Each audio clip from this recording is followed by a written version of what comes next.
Well, thank you very much. Thank you. Wow.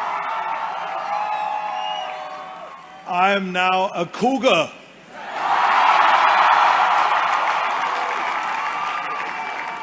Whose house? Whose house? Whose house? And let me try that, huh?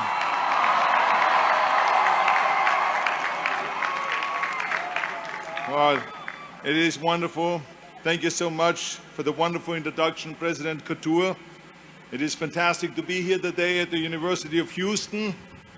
And thank you also for the great work that you are doing on behalf of all of those students. Let's give a big, big hand for the wonderful work that your President Couture is doing here at the university.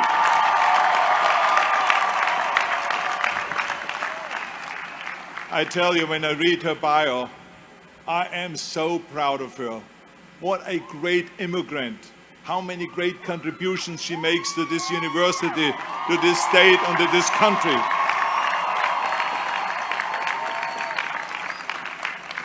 When I heard that she was the first Indian immigrant to lead a comprehensive research university in the United States, I said to myself, I'm going to hit it off really well with her. And the reason is because I love going to places where I'm not the only one with an accent. But seriously, I'm proud to be introduced by a fellow immigrant. And the students are very lucky here to have such a fantastic and talented leader. I also want to say thank you to the faculty. You have spent years teaching the students, inspiring them, and occasionally even arguing with them. But none of them will be here without you. So a big hand to the faculty.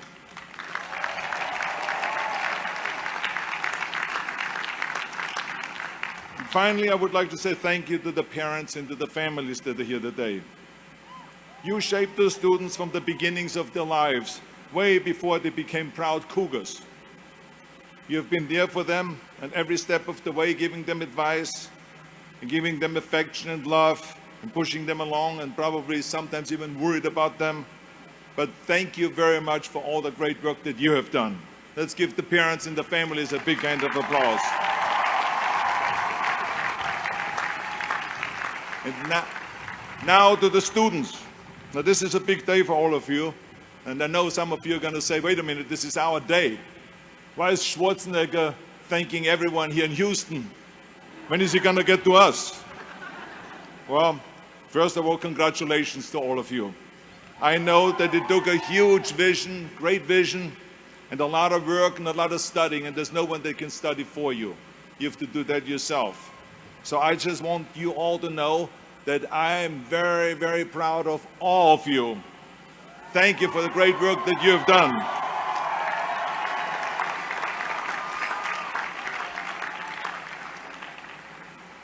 Now on your diplomas, there will only be one name on it, and this is yours. But I hope that doesn't confuse you, and that you think maybe that you made it that far by yourself. No, you didn't. It took a lot of help. None of us can make it alone. None of us. Not even the guy that is talking to you right now. That was the greatest bodybuilder of all times. Not even me, that has been the Terminator and went back in time to save the human race. Not even me, that fought and that killed predators with his bare hands.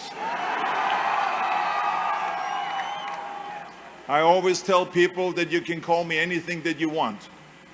You can call me Arnold, you can call me Schwarzenegger, you can call me the Austrian Oak, you can call me Schwarzi, you can call me Arnie, but don't ever, ever call me a self-made man. But this is so important for you to understand. I didn't make it that far on my own.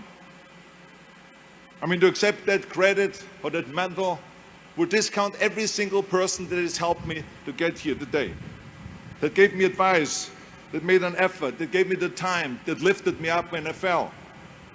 And it gives the wrong impression that we can do it alone. None of us can. The whole concept of the self-made man or woman is a myth. Now I know you're going to say, Look, we have read so many stories about you, and we saw documentaries where they talk about that you are the model of the American dream, and that you are the perfect example of the self-made man. Well, let me tell you, I have seen and heard and read those stories myself. I enjoy reading them, but the fact of the matter is, it is not the whole story. I didn't just materialize out of nowhere like the Terminator through a fireball on the streets of Los Angeles, and then all of a sudden I was there. No, I would have never made it in my life without the help.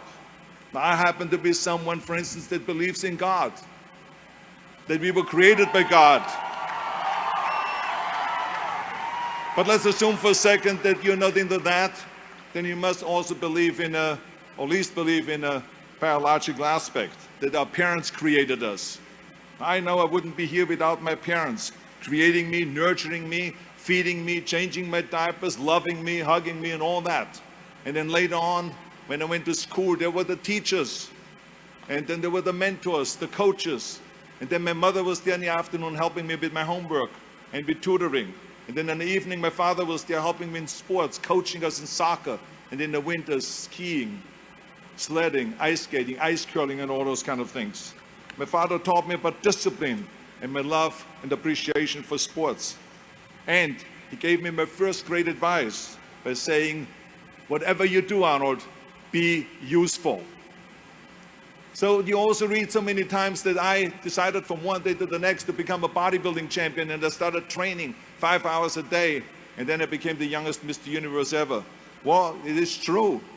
But the fact of the matter is, it's not the whole story, because if I wouldn't have met a lifeguard at the lake where I grew up, and some bodybuilders that introduced me to weight training, and they taught me the first chin-up on a branch of a tree by that lake, and that eventually introduced me also to a weightlifting club locally, where the coaches taught me about powerlifting and weightlifting and bodybuilding.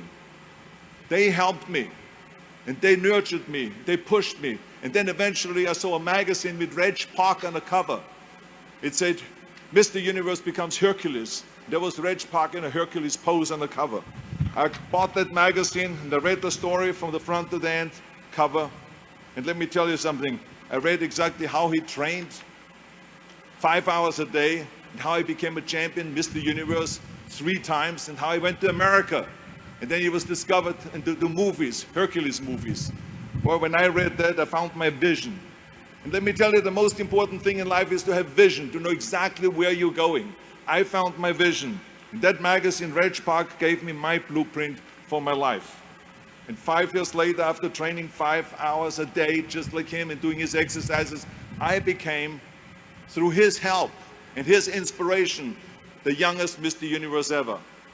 And this is what made then Joe Weider, the father of bodybuilding, the owner of a giant food supplement empire, and the editor of Muscle and Fitness, invite me to America.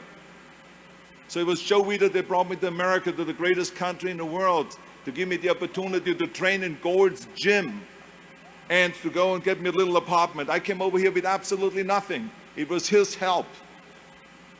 I had $20 in the pocket and some sweaty clothes in a gym bag.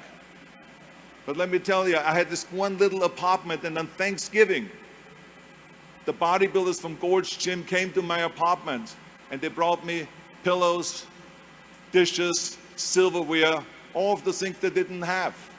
And even a black and white TV and the transistor radio, which I still have today on my end table next to my bed. The generosity that I saw, the amount of help that I got when I came to America was absolutely extraordinary. I saw firsthand how generous the American people are. And then in Gold's Gym, there it was a magical place with all the champions, Mr. Americas, Mr. World, Mr. Universe. Everyone was training their powerlifters, Olympic champions, and so on. And they helped me change from an amateur champion to a professional champion.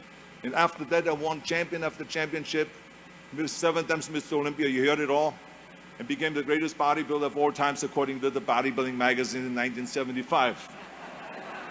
Now this is just with all of the help. I would not have made any of that by myself. So this is why I don't believe in a self-made man. And even when it comes to show business, it was the same thing. I mean, you read the stories that Schwarzenegger decided from one day to the next to retire from bodybuilding and to go and become an actor. And in no time, he did Conan the Barbarian and Terminator and Commander and so on. Well, it is true, but it is only half of the story. Because the reality of it is, with a lot of help, I wouldn't have made it. First of all, it would have been fun to make it that easy and to be that easy. But it was very, very difficult to get into the movies. Very difficult. And only because I had help, I could get in. Because in the beginning, every agent, every manager, every studio executive said, you will never become a leading man. Look at your body, you look like a monster. I was upset about that because I trained so hard and for so long, and all of a sudden they call me monsters. But the bottom line is, they said this is the 70s. 20 years ago they did Hercules movies. Today the little guys are in. Dustin Hoffman, Al Pacino, Woody Allen. Those are the sex symbols of the 70s. Don't you understand it? I said, oh my God, oy vey. I mean, but they even belittled me with my accent. They said, look, the way you talk, I have to be very honest, I don't want to offend you, but you give me the creeps with your accent, with that German accent. It's scary. This is, maybe we can get you a job in Hogan's Heroes, in that TV show, to play a Nazi officer. And plus your name, Schwarzen, Schnitzel, or whatever it is. Yeah, I can see that already up there on the billboard. And people running in because of the name. So the bottom line was, it was very, very difficult, but only because I decided not to listen to the naysayers, and because I decided to work as hard as I did in bodybuilding, to take acting lessons, to take voice lessons, English lessons, speech lessons, and accent removal lessons. Now I know you're gonna say, get your money back, Arnold. But the bottom line is, I ran around, the fine wine grows on a vine. Because the Germans always had difficulties with the F and the W and the V. A fine wine grows on a vine, and then the zinc is made out of zinc, and all of those kind of things. So I did this thousands of times, and eventually it worked. I started getting little parts, then I started getting bigger parts, and then eventually, even though it was very difficult, it was Dino De Laurentiis and Ed Pressman that came to me with Conan the Barbarian.